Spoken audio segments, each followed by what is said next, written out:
Hello everybody, and welcome to this event for Cardiff Science Festival.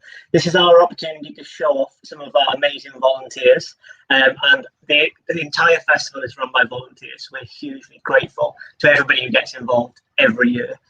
This year is obviously completely different to normal, given all of the situation that we find ourselves in. But hopefully, for those of you who already attended some events, and for those of you attending some events today and tomorrow, you've got as much out of it as you would if we were all in person. Hopefully, fingers crossed, next year we can all get back to being all together and doing some in-person physical events. But for our first virtual festival, I would say it's kind of gone quite well so far. We've had lots of good stuff going on. We had an excellent virtual tour of the Large Hadron Collider yesterday, so that was awesome, really cool. And there's loads of other stuff going on over the next couple of days, so make sure you check it out. I'm Scott. I am a volunteer coordinator along with Emma, who you can also see on the screen for the Science Festival. And I've done this now for 2 years. It's my second year on the Cardiff Science Festival committee. And my kind of bill-paying job, if you like, or what I do outside of doing this, I am digital lead at Project College, where I look after our kind of technology for the college. I'm interested in science communication, have been since I started a PhD a couple of years ago for Cardiff Uni. I'm always trying to get involved and get other people interested in science. Just a little bit about me. I'm just going to hand over to Emma, who's going to say a little bit more about our sponsors for the festival, and then we're going to go around and introduce everybody else as well. So I'm going to mute myself and go away. So over to you, Emma. Thanks, Scott. Good afternoon, everybody. Welcome along to this volunteer event at Cardiff Science Festival today. So today is actually one of our busiest days at the festival. We've got loads of activities going on throughout the day. We know that many of you are at home with the kids. We've got activities for kids and for grown-ups as well. So there really is something for everyone. So please do go and check out our events. As Scott said, the whole festival is run entirely by volunteers. We've been going for about 3 years now, bringing science normally to the streets of Cardiff, but we've gone with the sofas of the world, actually, for this year. And although, obviously, we would love to welcome you to Cardiff, actually, the fact that the festival is entirely online this year does allow us to go global. We've had participants from all over the world, in fact, so it's really fantastic. So I've been involved in the festival for about 3 years now. My regular job, I'm a lecturer at Cardiff University, so that keeps me busy. But in my spare time, I love to do all sorts of science communication around biomedical science, neuroscience, any kind of health-related science. So although the festival is entirely run by volunteers, we have to say thank you to our wonderful event sponsors and partners. So the roll call time, they are the UK Research and Innovation, UKRI, the Royal Society of Chemistry, Cardiff Council, our friends at the Institute of Physics, the IOP, and finally Renishaw. So the festival wouldn't have been possible without great sponsorship and partnership from them. So we are very grateful to all of our partners. So we have got some of our volunteers on the call who are going to tell you a bit more about themselves, some of their favourite science facts, why they wanted to get involved in Cardiff Science Festival. So I'm going to briefly hand over to them. We'll just have a chat about science communication, really. Science communication more important than ever, I think. So it's great that we've got some of our wonderful volunteers to join us in this event. So I'm going to come to Charlotte first. So Charlotte, did you just want to say a little bit about yourself, what you do kind of day to day and your motivations for becoming a volunteer for the festival? So hi, my name's Charlotte. I'm currently a third year biomedical student at Cardiff University. One of my favourite science facts is that a tarantula can survive for more than 2 years without any food, which is insane. But the reason why I've become a volunteer for the Science Festival, I did it last year as well, it's just because I think it's really important to get science communicated to everyone, regardless of your background or whatever. I feel like everyone should understand some science and enjoy it and figure out that it's very fun. It's a fun thing to do. So yeah. Brilliant. Thank you, Charlotte. That is an awesome science fact. I had no idea a tarantula could live that long. Who knew? But now you do know. Brilliant. Thank you. I'm going to go next, come next to Summer, who has been taking part in FameLab, a science communication competition, which we are running through the festival this year. And congratulations, Summer. You have made it to the Wales final. So if you want to tell us a bit about that, that's fine. Just tell us about yourself, if you wouldn't mind. Yeah, hello, I'm Sama. I'm from Ireland. I'm doing a master's in astrophysics in Cardiff, but I'm doing it from Ireland this year because of COVID and all of that. Favorite science fact is a teaspoon of a neutron star. If we have a teaspoon of a neutron star, it would weigh about 6 billion tons. So yeah, there you go. Very dense, very, very heavy. What was I going to say? Oh, yes, FameLab. Okay, I should probably talk about how I got into science communication first. So I'm doing a master's now, and I really want to go on and do a PhD. And I realized I lack science communication. I can't really communicate it very well to like my sister and my mother. If they ask me a question, I usually just short circuit.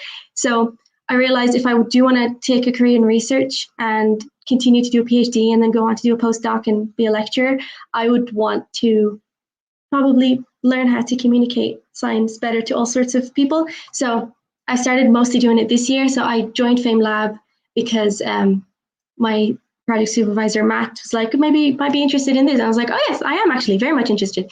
So I joined that.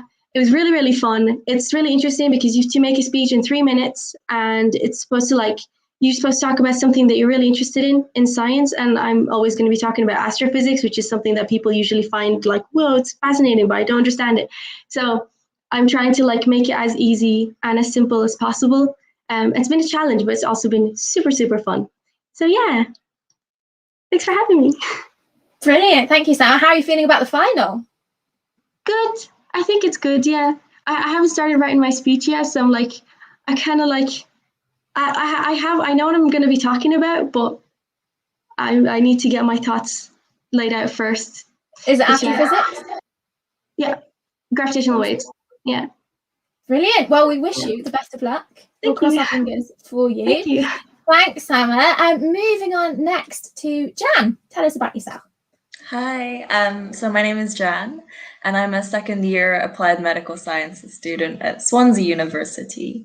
I got into science communication and Cardiff Science Festival actually because I did a module last term called Communicating Sciences, and so we had to do a lot of different lectures and workshops on how to communicate sciences to the public and to other people, and I really find that fascinating, and I liked how it's easy to sort of just read a research paper when you are a scientist or when you are an academic, but it's hard to translate that to the everyday public. You know, how do you make someone understand how important something is?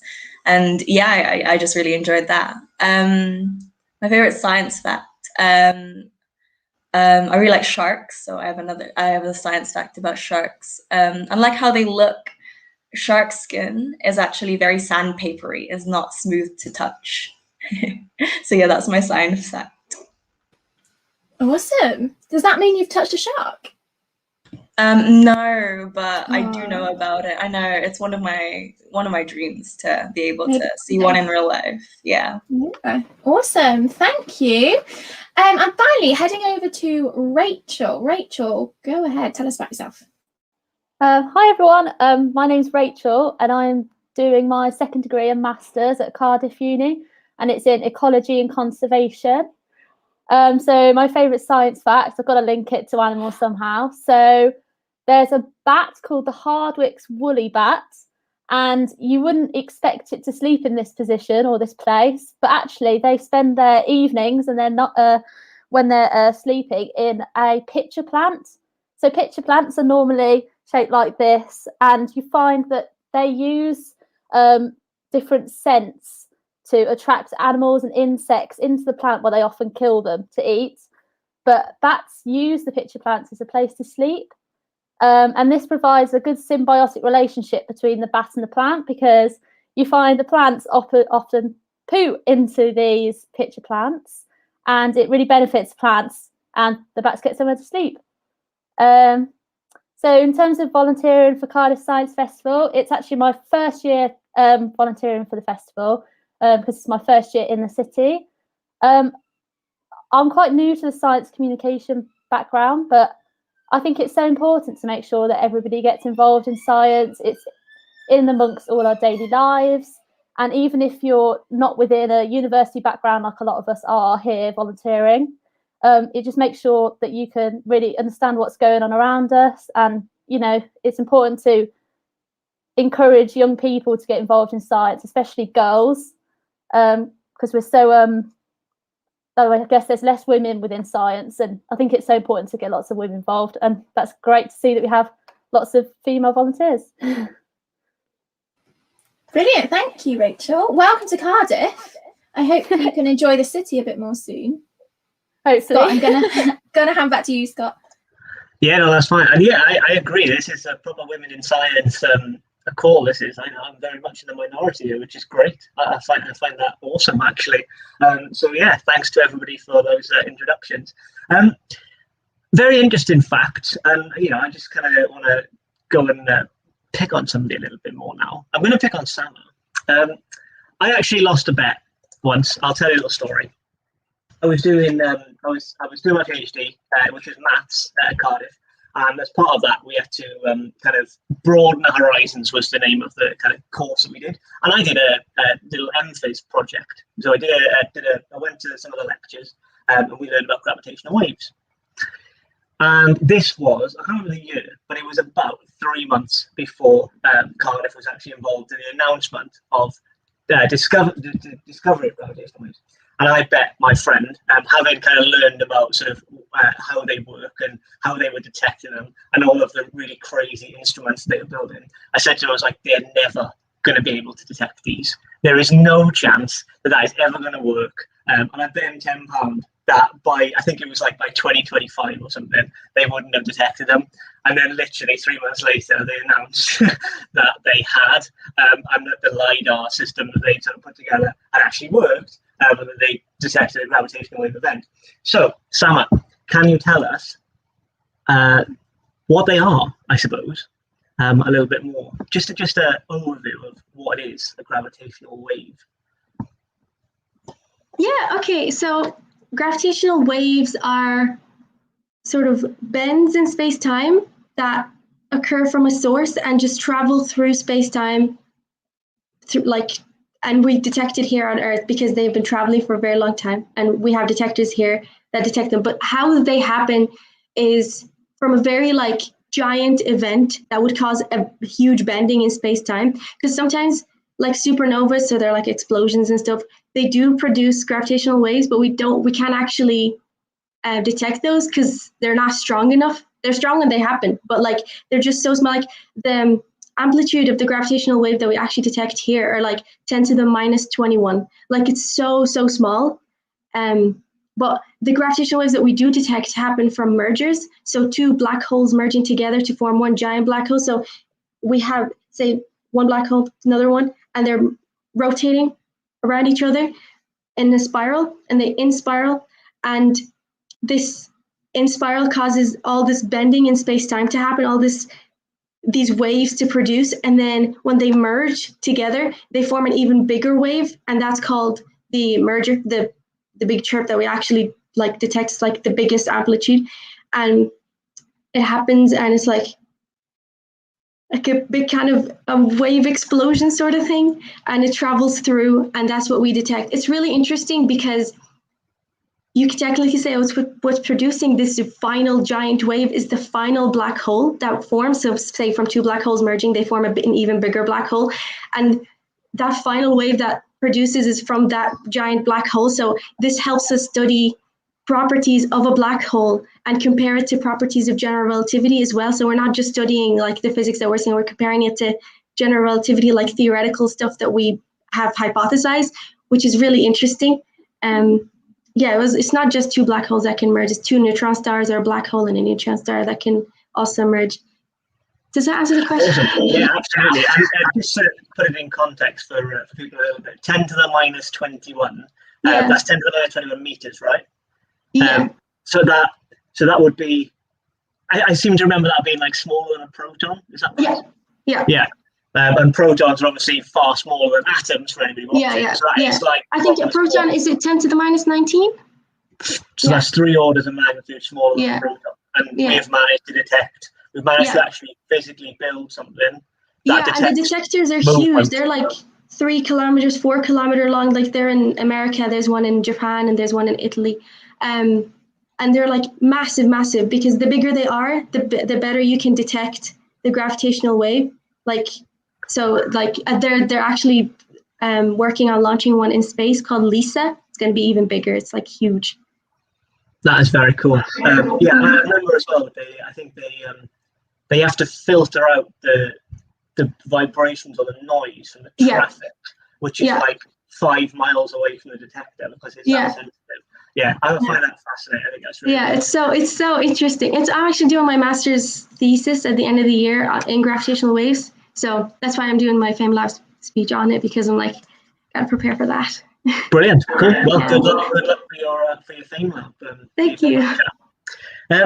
Okay, so my next question is to Jan. Your sharks. You may not know the answer. I don't know the answer. I have no idea. I'm just going to ask it anyway and put you on the spot. You said they have rough skin. Do you know why? Because I have a theory, but I'm not actually too sure. Actually, what's your theory? Well, we did a project on dolphin skin, which actually is really interesting. Because if you watch a dolphin swim, the skin moves with the ripples of the water, right? So the water actually promotes instabilities or turbulence in the fluid, which the dolphin skin then reacts to, and it actually makes itself more streamlined and reduces the turbulence around it, so it swims faster. I was just wondering if the same happened with sharks. It might. I don't know. I think it does actually. I think it makes them more streamlined. It's almost like they have teeth on their skin. It's like reducing the friction. Cool. Yeah. So they actually, one of the projects I was involved in when I did my fluids degree was looking at sort of trying to model that and mimic it in like channels and stuff. So where turbulence is, or like oil pipes or something like that, where turbulence is really not wanted because it can kind of cause lots of eddies and the flow becomes all weird and breaks stuff. Where you want to keep it nice and smooth and laminar. There's actually projects where they build kind of squishy, what they call compliant walls, to try and mimic that dolphin skin. But we haven't managed to do it anywhere near as well as a dolphin can, which I find really interesting. Lots of nature kind of usually does things a lot better than we can create. Okay, Emma, I'm going to hand over to you. Have you got any questions for our team? Yeah, so in your introductions, I love that lots of you spoke about how we can get more people involved in science. And one of the key aims of the festival is to get loads of people more involved in science, but also people who maybe had a bit of a bad experience with science at school, people who don't necessarily even know that they're interested in science. So I'm wondering whether anybody has any suggestions of how we can do that, and particularly for those people who maybe when you say science, they get a little bit frightened or turn their nose up or a bit scared. So I don't know, Rachel, what do you think? I think people need to remember that science is everywhere. It's involved in like all aspects of our lives. So you could say that you're possibly not interested in science, but you're involved in science all the time. It's so important. So that's why I think it's important to get involved in it, and especially even if it's just, I don't know, especially during all the lockdowns we've had at the minute, we've been involved in science by going outside, looking at all the nature, utilising all our parks and all our natural places. So we're involved in it all the time, even if you think you're not. Yeah, absolutely. Thank you. Great answer. Charlotte, did you have anything to add to that at all? I'd say we could get more people into science by teaching them earlier, as we should, and just encouraging people to explore things. Like, it's always good to ask the question why. When I was younger, I always used to say, why does this happen? Why does that happen? And you just become more inquisitive and get a more critical mind. And I just think people shouldn't be afraid of science. It's like people are afraid of maths, but we need to break that barrier that science is hard, because science isn't necessarily hard. Some aspects of it is, but I suppose we just got to make people believe that it's easier than you think. It's like magic. It's cool and clever. Brilliant, thank you. Yeah, I was one of those kids that always asked why as well. Really annoying to parents, I would imagine. Me too, absolutely. Yeah. Probably all were, Your right? mum's watching them. I'm sure she can. Yeah, probably. Hi, Mum. Hi, Emma's mum. Jan, how do you think we can get more people kind of interested in science? I think in relation to starting young, I think it's really good to get kids interested in it straight away, because then that manifests and becomes like an interest for them later down the line as well. But I think for maybe older people or adults, it'd be nice to sort of when you are talking about science things, you can use analogies for them that relate to them in real life, or not simplify, because I think it's also easy to, as academics, to sort of talk about very high level things without really making it make sense for people that don't know what you're talking about. So I think getting down to the basics first when talking to people is a really good idea. Brilliant, thank you. And I think also not being afraid. So if a scientist or someone you know is using words or language that you don't understand, just say it's absolutely fine. I think that's really important as well, because we can all get kind of caught up, can't we, in the academic discipline that we're studying. But particularly for my area of neuroscience and brain sciences, where the science impacts patients, I think it's really super important that we're talking in language that everyone can understand. Sama, any more comments from you on that topic? I think definitely like the starting young is a big thing, but also teaching them to ask why. So if they're not asking why, sort of be, as a teacher, be like, okay, but why are we doing this? And even if they don't know an answer, make them answer it. And even if it's wrong, be like, that's actually really good, but it's this, and you're so close. So it's like more of an encouragement rather than like, you know, shutting them down if they're not like answering correctly. I think always keeping them enthusiastic by, even if like they're making mistakes, and always being like, oh yeah, that's really good. Also, like as a secondary school student, I know a lot of people around me would have been like, I would never be good in science because my grades are not good, or my background is not like sciencey, or I don't have enough money to get into college and stuff. So I feel like if secondary school students can see people like them studying science, so if you're like say I'm like obviously a woman of color in science, so if like I was younger, as a young girl, if I had seen someone like me in astrophysics, that would have like blown my mind. I would have been like, absolutely, this is like the best thing ever. I definitely want to be an astrophysicist when I grow up. And I feel like it's the same thing for like LGBTQ. It's the same thing for people with like poor financial background, or like even if they're like not doing well in school, like academically, if someone can be like, listen, I didn't do well in school, but here I am doing really well doing biology, and like I didn't know I loved biology until I got into college. So it's always like, you're always learning. It's never like, oh well, I'm bad at science and that's just what it is what it is. It's like it's not like that. You have to always sort of be curious, and I think the curiosity is taught at a very, very young age. I think especially it's important to have good role models, and I think there's so many people up and coming in science. You see them all over the telly these days. If you haven't seen David Attenborough, then you're missing out at this point. So it's so many things going on out there that are so exciting and interesting for people, especially what you were saying then, Sama, about being a woman of colour in the science. You're another role model for all the kids out there. And I think everyone, even if you're only involved slightly, you can really inspire other people to get involved. Absolutely. Thank you. Yeah, it's about increasing the diversity of people, and maybe changing the perceptions of scientists as well. So there's that classic study, isn't there, where they get school kids to draw a scientist, and they tend to draw, sadly, men with beards and glasses and maybe in a white coat. So things are changing. I think that there's always room for more change, but we are getting there. I kind of like to hope. One thing I maybe want to talk a little bit about now is maybe when things don't go as right as you'd wanted to, or right first time, because science, I think lots of people think that science goes well all the time, don't they? And that's just not true, is it? I mean, experiments don't work, things fail. I mean, I've applied for all sorts of things that I haven't been successful at, gosh, I dread to think how many experiments that didn't work out how I'd planned. But really dealing with that and being a bit more upfront about that, I guess, changing that public perception, because things don't go right. That's how some of the most amazing scientific discoveries have been made, when things have gone wrong. So yeah, Scott, do you want to comment on that, about, you know, when things don't necessarily go as planned?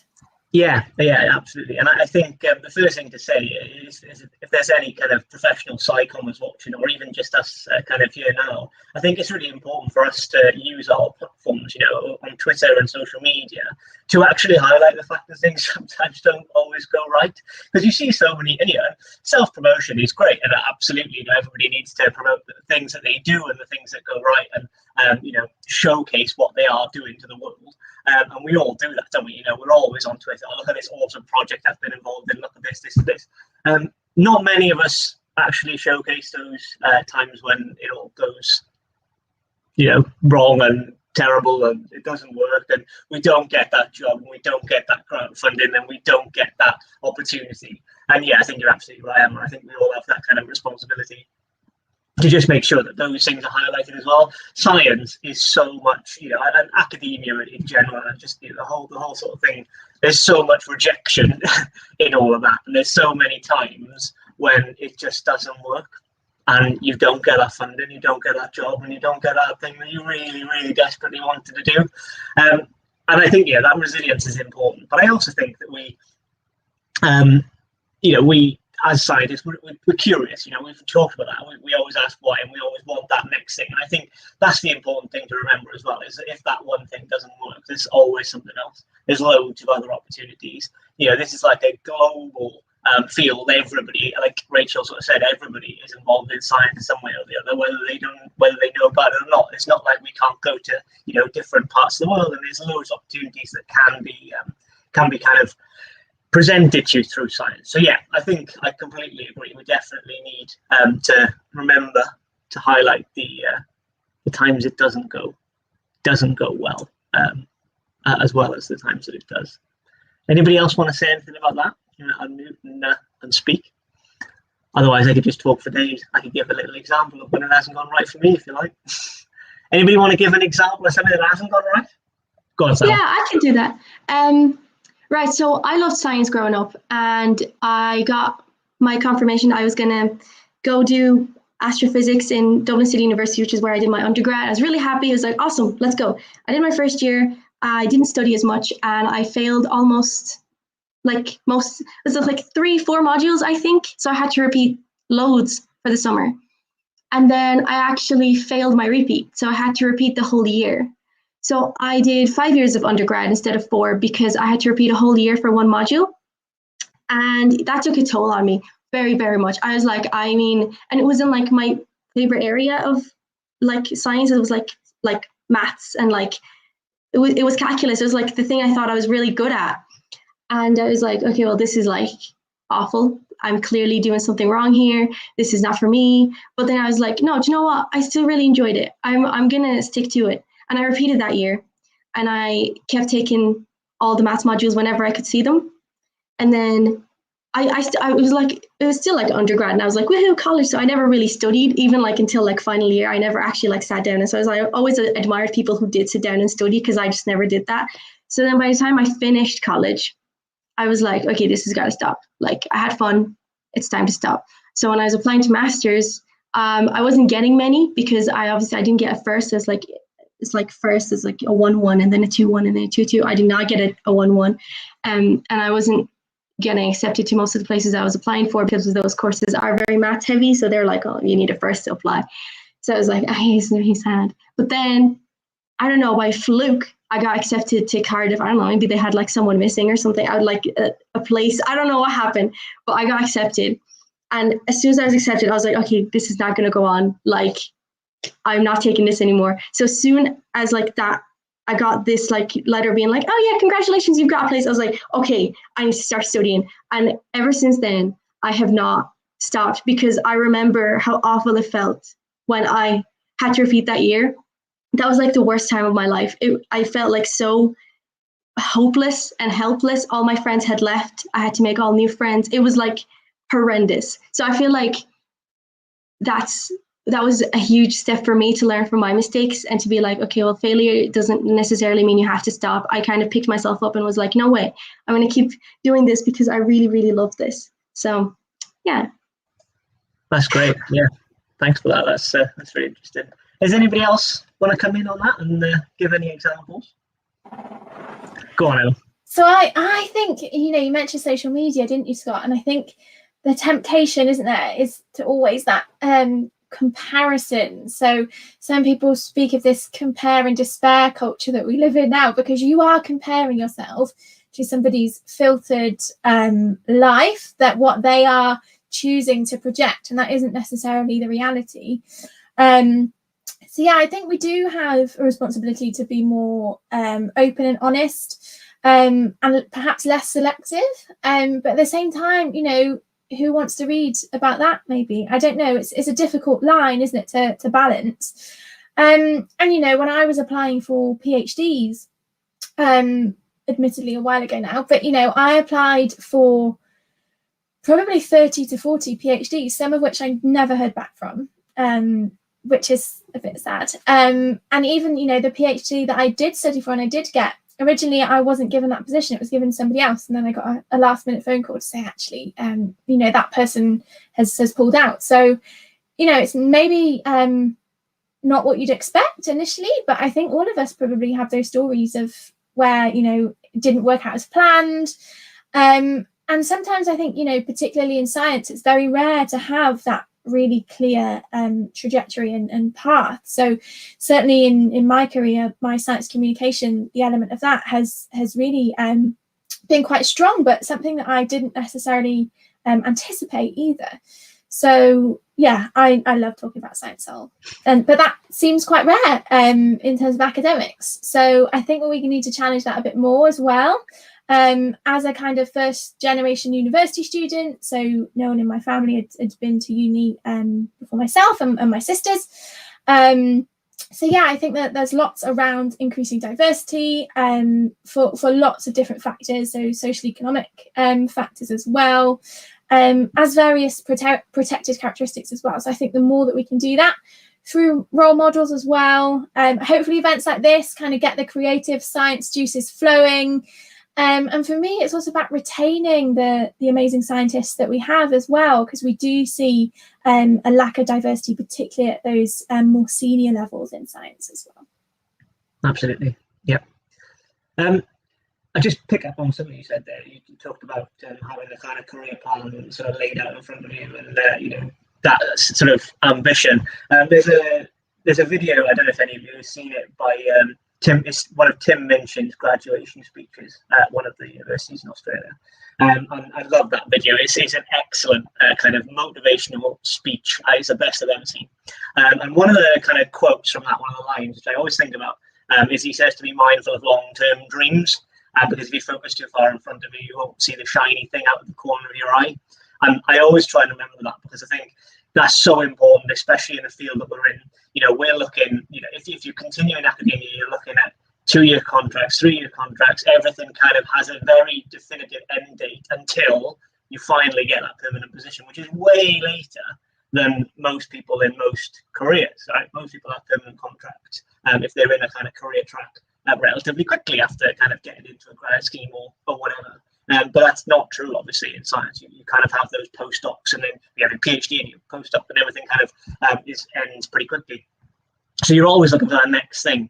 And very much for me, the role I've got in Bridgend College, that was absolutely not on my radar whatsoever. When I did my PhD, I wanted to do a postdoc. I wanted to be in academia. Great. That's all I wanted to do. And then it was literally a Facebook post by a friend of mine from school who said somebody at Bridgend College wants to know something about programming and Raspberry Pis. Does anybody know? And they put that on Facebook, and I commented. I was like, yeah, I know a little bit about it. I'll go and have a chat with them, no problem. I thought it would be, 10 minutes with this lecturer at the college. Turns out she had some funding. She paid me then to do some CPD training with her. So I did that every Friday while I was doing my PhD. And then I ended up doing some lecturing for them, and I ended up with this job. And literally, if I hadn't seen that Facebook post, my life would have taken an entirely different route. I always think of that Tim Minchin quote, miss the shiny thing out of the corner of your eye, and that absolutely was that, because my experiences at the college have been absolutely excellent. I can't fault it at all, and it's definitely changed the trajectory of my career. But yeah, so important to remain open, I think, to any and every opportunity that comes your way. Scott, oh, I want to ask you what a Raspberry Pi is, because I think some of our audience might not know necessarily. I don't want them thinking, well, maybe you work in a bakery. Who knows? Yeah, tell us more. That's what I do. No, yeah, absolutely. It is a credit card-sized computer. Actually, I have one. Wait a minute. Oh, goodness me. Wow. A live demo is about to happen. There it is. And that is a computer. It's got USB ports, it's got a little Ethernet port, HDMI, power, operating system on an SD card.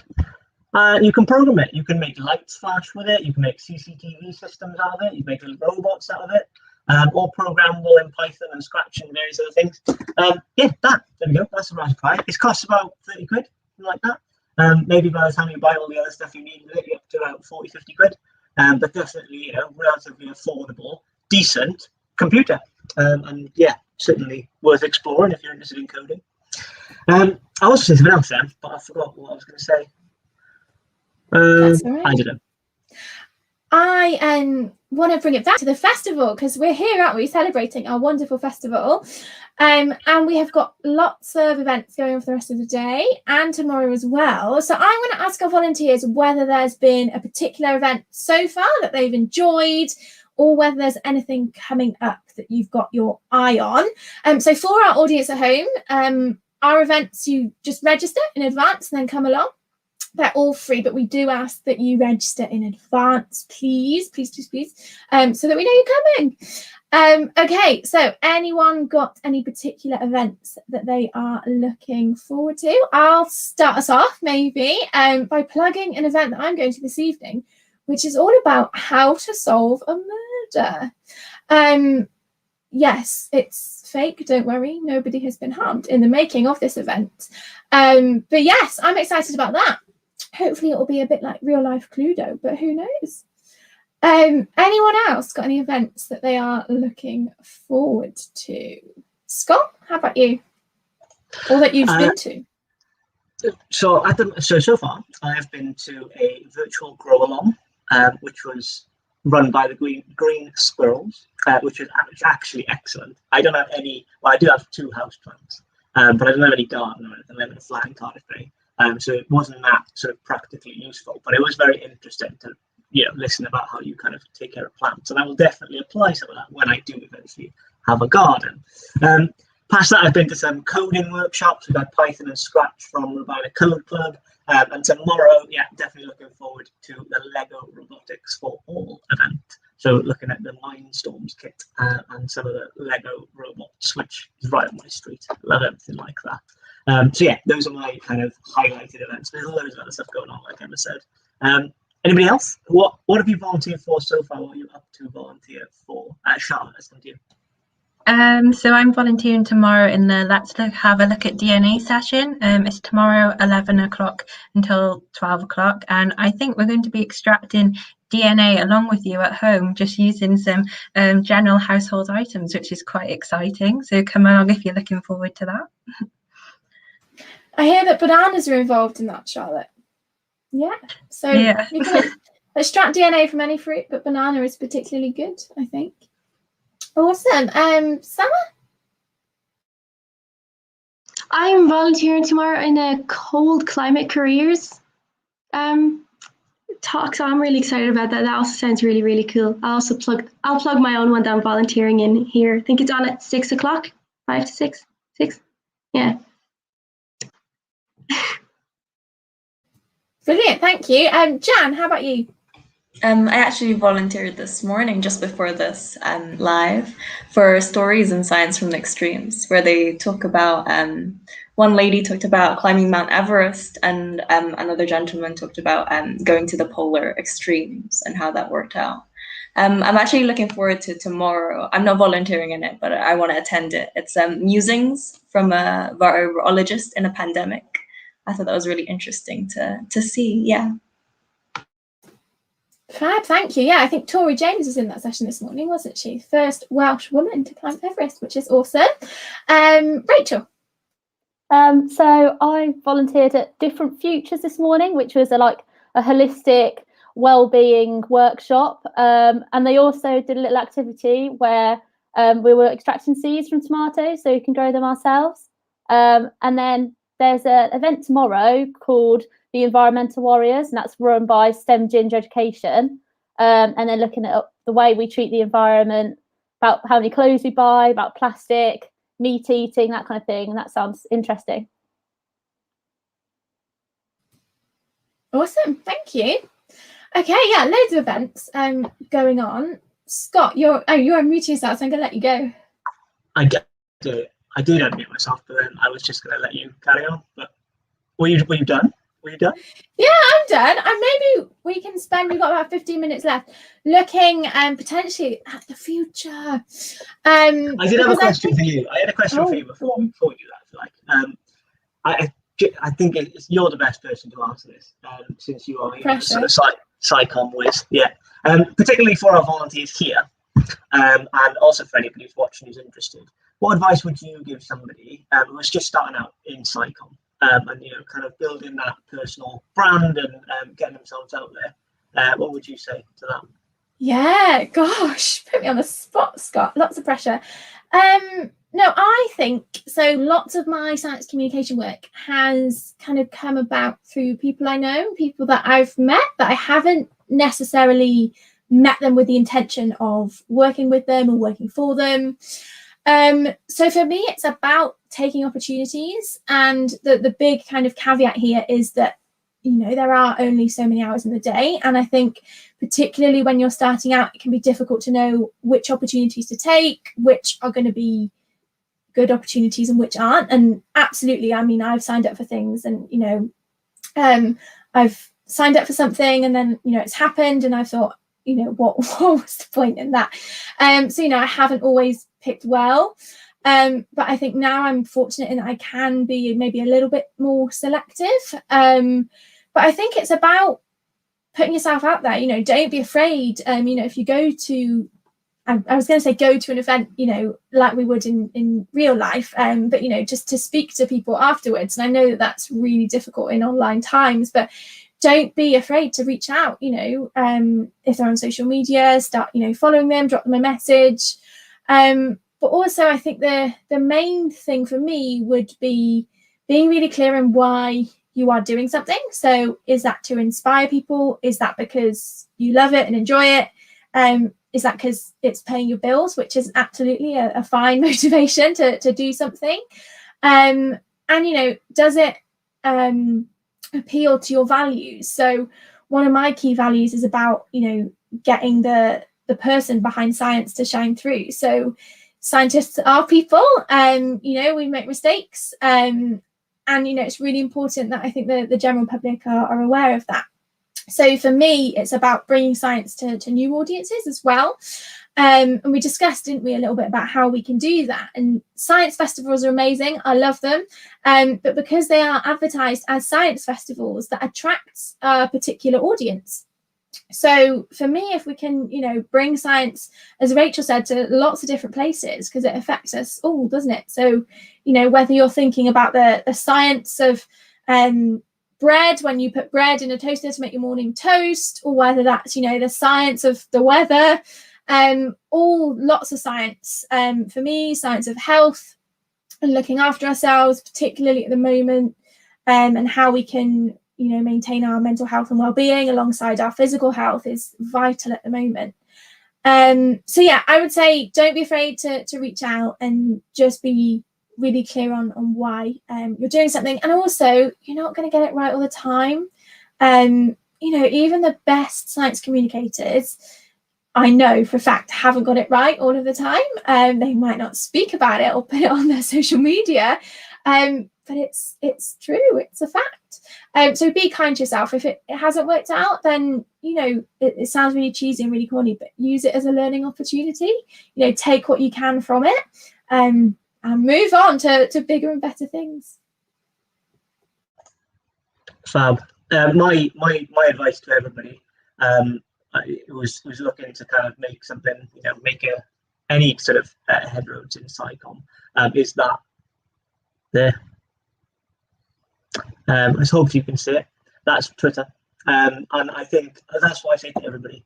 Somebody gave me that advice when I was, second year PhD, something like that. They said get a web presence, and I was a bit like, really? What? I never used Twitter. I barely used Facebook, and I was a bit like, social media, a bit weird. But actually, the amount of people who have come up to me at conferences, events, I know you from Twitter. Oh, I've seen you on Twitter. Oh, I follow you. Oh, right. Okay, cool, dude. There we go then. And honestly, it's definitely opened doors. Definitely. So I would recommend a Twitter profile of some sort, professional Twitter presence to anybody who's interested in getting into this kind of area. It can sometimes be a bit of an echo chamber, and it can sometimes feel like you're just talking to the same people all the time, but that's fine too. I think that it definitely does work to promote yourself in this kind of area. So yeah, that would be my addition. Go on now. Which seems super weird, doesn't it? Kind of promoting yourself, because science, you're doing the science and you are a scientist, but it comes back to that, being a person behind science. And I think particularly maybe the more senior kind of old guard see this as quite a challenge, separating the science from the scientist and whether you can do that. I'm aware lots of kind of almost the celebrity scientists that you see nowadays have come under a bit of flack for that. You're promoting yourself, and that does seem a bit weird. And I think it's really difficult, that judgment of you as a person, as a scientist. But for me, it's really difficult to distance yourself from the science. So you could be criticized for it's all about you, it's the you show. But I don't think that is the case. I think it's about putting yourself out there, as Scott said, but being mindful that you are just one person and you have your views, and they may or may not agree with other people's views. And I agree with Scott about social media presence, but with the large caveat that that can be sometimes quite a toxic place. So don't be afraid to use that block button. I have to say, it has been really useful for me as well. It's certainly got me lots of contacts that I wouldn't necessarily have got without it. But it can be a really quite horrible place. So don't let it become all-encompassing, and just be aware that what people put on social media is what they want you to see. It almost inevitably and certainly doesn't reflect the entirety and the whole. Absolutely. Did you want to talk about the future, Emma? Yes, I love talking about the future. Yes, we've got about 10 minutes left, haven't we? So obviously we love bringing science to Cardiff. I think this year, and fingers crossed, it will continue to go as well as it has so far, as we've got kind of a day and a half left. I do want to talk a little bit about the future, because people are already asking, actually, which is amazing, what we're doing next year. So I think we'd love to make a pledge to still bring science to Cardiff in whatever capacity that we can. I think we've learnt a lot from being online, and I think we've been able to certainly broaden our audience in terms of geography. That's amazing. So I would, we don't know yet, do we, Scott? The committee don't know what we're doing next year, but I would love to see maybe like a hybrid of events because of that. the amazing thing about Cardiff Science Festival is we've got science from all over the place. And, you know, I have to say, sorry, Sam and Scott, the physicsy maths makes me a bit scared. So I'm more of a biologist in terms of my science. But our programme has, you know, physics, maths, biology, chemistry, loads of different science. So I'd love to keep that diversity because, you know, it's something for everyone. It really is. And just pop into an event that, you know, isn't something you think, oh, that's interesting. Pop into it anyway, because I think sometimes they're the best events, right? That you know, learn something new, and you know, it might not be entirely up your street, but just to kind of open your eyes to a different world of science as well. So I'd very much recommend that everybody does that. Brilliant. Agreed. Yeah, I agree with that. I think the ones that are outside of your field are the ones that are probably the most interesting. Definitely. You guys, are you going to volunteer for next year? Yeah, hopefully. No pressure. We'll be back. We'll be back to doing some stuff in person. I really hope we will. I think it's worth saying that it absolutely has been a massive scientific effort to get us this far in the vaccine rollout. I think that deserves a mention for all of the scientists who are obviously involved in that. And I think that's been absolutely phenomenal to have had a novel pandemic disease and to have come up with vaccines as quickly as the scientific community did. So I think that is testament to the scientific community in general, and I think it's worth mentioning that. Does anybody else have anything else they would like to say? I think we're kind of almost at time. We've been chatting here now for just over 52 minutes, which has gone quite fast, really. I've been quite enjoying myself. Is there anybody else, anything else anybody wants to say? Feel free to unmute and say it if you do. I'll jump in then because you know me, I love to talk. So I think with next year in mind, if anybody does want to run an event, so we are really grateful to all of our presenters and the people running the events for us. If anyone does want to run an event for next year, please get in touch with us.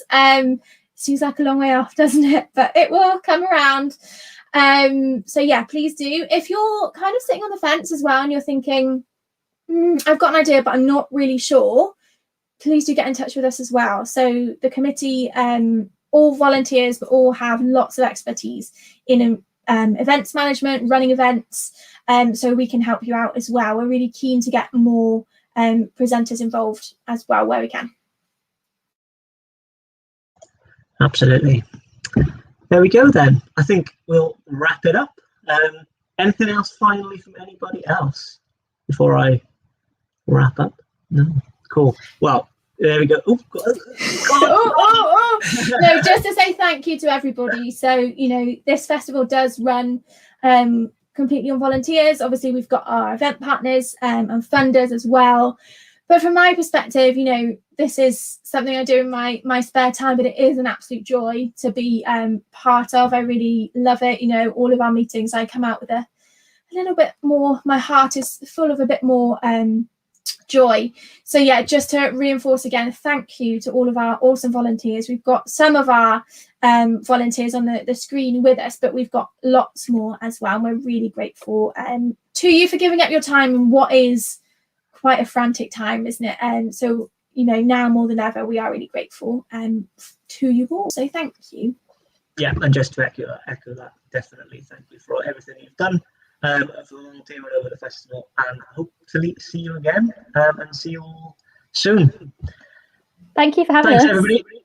You're more than welcome. So much. Thank you. Experience your fab. Good. In that case, thanks everybody, and thanks for watching. This was Cardiff Science Festival Volunteer Showcase, and we will see you all soon. Thank you.